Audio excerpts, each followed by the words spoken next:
Coast Guard aviation got me hooked when I was in college during Hurricane Katrina, and I was seeing the rescue swimmers and the air crews pulling people out of their homes, helping them in the flood areas, massive evacuations.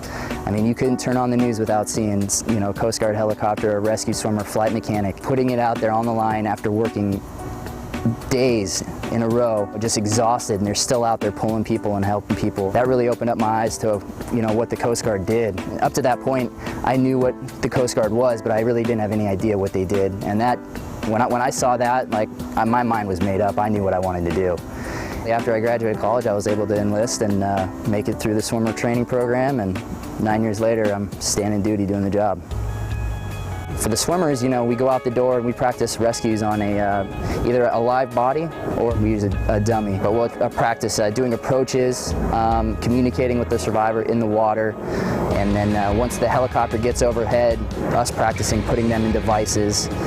We have pretty much 3 different devices that we use in the water to safely pull a survivor out of the water. The more practice we get doing that, the safer and more proficient we can be when we're actually hoisting an actual survivor out of the water. Pretty much on a daily basis, we're inspecting, maintaining, and troubleshooting all of the survival gear that's on the aircraft, whether that be inflatable life rafts, inflatable vests that the aircrew actually wear.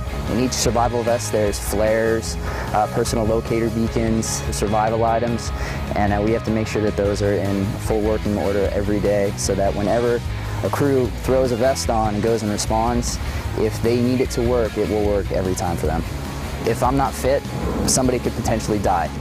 So that's always something that every swimmer keeps in the back of the head when we're training. And when we train hard. Every time we go to the pool, every time we go to the gym, it's always in the back of your head. We don't know what we're going to be called to do that day, the next day, a week from now, a month from now, we don't know. So every day we're training for pretty much game day. It's just, you got to maintain that high level of intensity whenever you're training. Everything we're doing in the pool is geared towards, water confidence, because really at the end of the day, our ability to pull somebody out of the water is the difference between them living and dying. So it's something we take very seriously.